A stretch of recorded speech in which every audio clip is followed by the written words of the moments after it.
LIČNE ZAMJENICE I Glagol Biti. Ja sam student. Ti si student. On je student. Ona je studentica. Mi smo studenti. Vi ste student. Vi ste studenti. Oni su studenti. One su studentice. Personal pronouns are words which refer to grammatical persons. It is a short word we use as a simple substitute for the proper name of a person. They indicate person or person speaking, being spoken to, or being spoken about.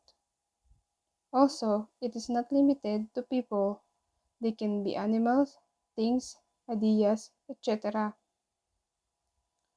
First-person pronouns refer to the speaker, ya, or to the speaker and others, me. Second-person pronouns refer to the person being addressed, ti, or the persons being addressed, we. Third-person pronouns refer to everything else other than what I mentioned earlier. On for masculine, ona for feminine, ono for neutral in singular. Oni for masculine, one for feminine, ona for neutral in plural. First person and second person are not gender specific, unlike third person.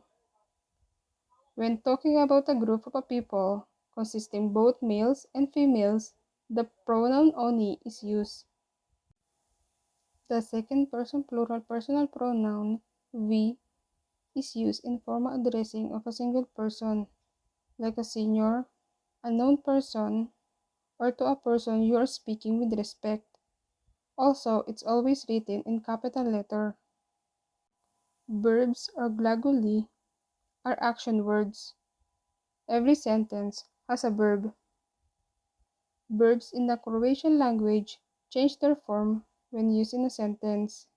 This change is called conjugation. Base form of the verb is called infinitive. Most verbs in Croatian language have the infinitive form ending in t, while some of the verbs have infinitive form ending in chi. These are examples of ending in t: Biti, raditi, želiti, znati, trčati, piti, pisati, kupovati, dignuti.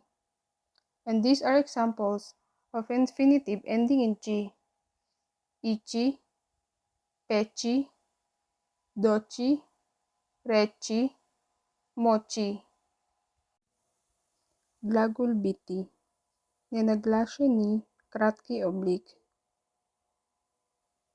Ja sam, ty si, on je, ona je, ono je, my smo, vy ste, oni sú, one sú, ona sú.